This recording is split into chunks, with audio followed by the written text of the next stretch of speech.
Alright, just for my friends and family and some of my viewers here, just gotta tell you, I'm privy to a lot of information that's not available to the general public. I don't know why.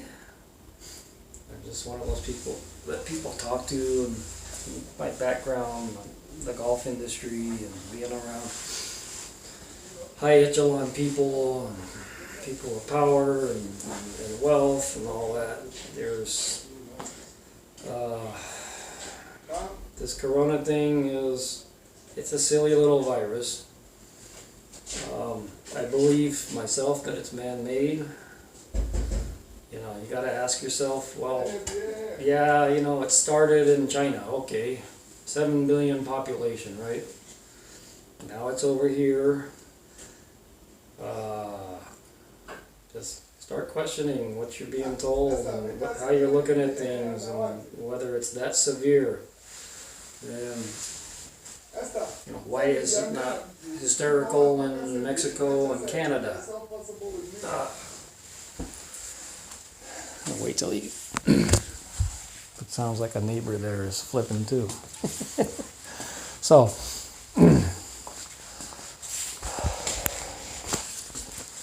known a lot of cops, detectives, DEA agents, state troopers in my life. Also, none of them are authority. You'd be surprised. They are not authoritative because they see stuff behind the scenes. And I'm not trying to prove to you that it is man-made or anything of that nature, because at the end of the day, that doesn't really matter. But if we're correct,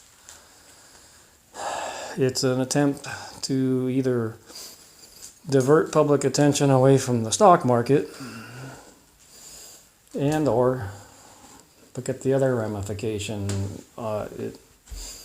It's deadly to old folks, senior citizens. Then if it gets out of hand, that kind of puts a big dent in the Social Security problem, doesn't it? Now, my really good friend Jesse does a lot of business in China, and he talked to a group of us yesterday, and he said he's a very intelligent person.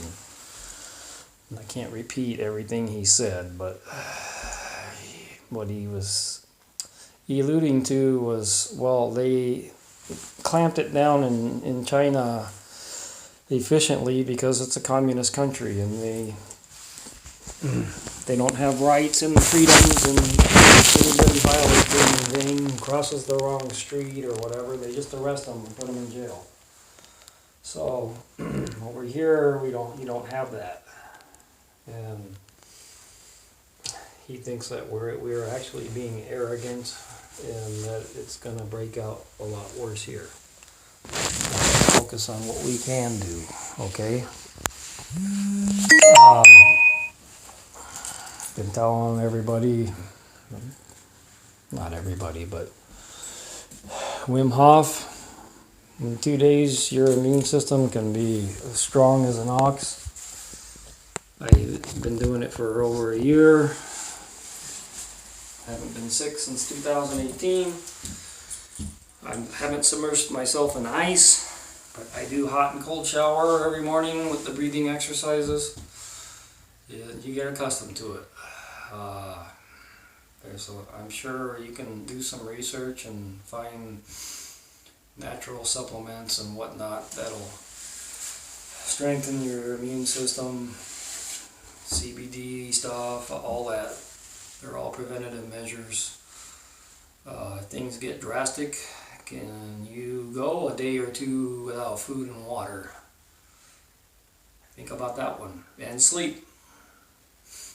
Okay? I know I can go about a day and a half because I've tested it. The no water part, that's tough. And you'd be surprised what you can do without sleep. You just feel different. You start getting second, third, fourth, fifth wins as long as you're doing it intentionally.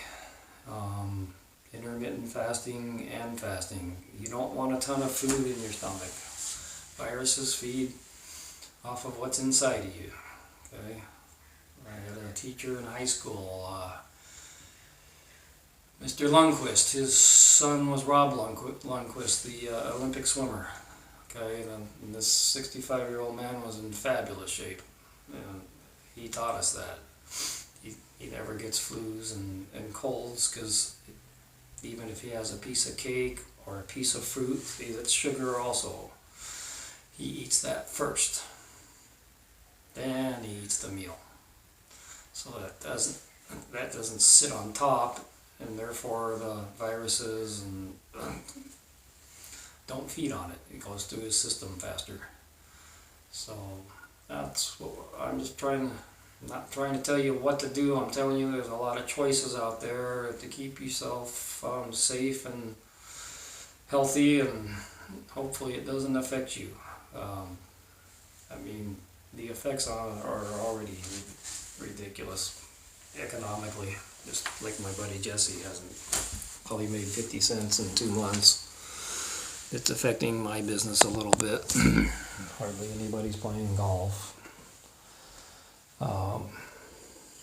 Anyways, let's be strong and stay safe. Hasta.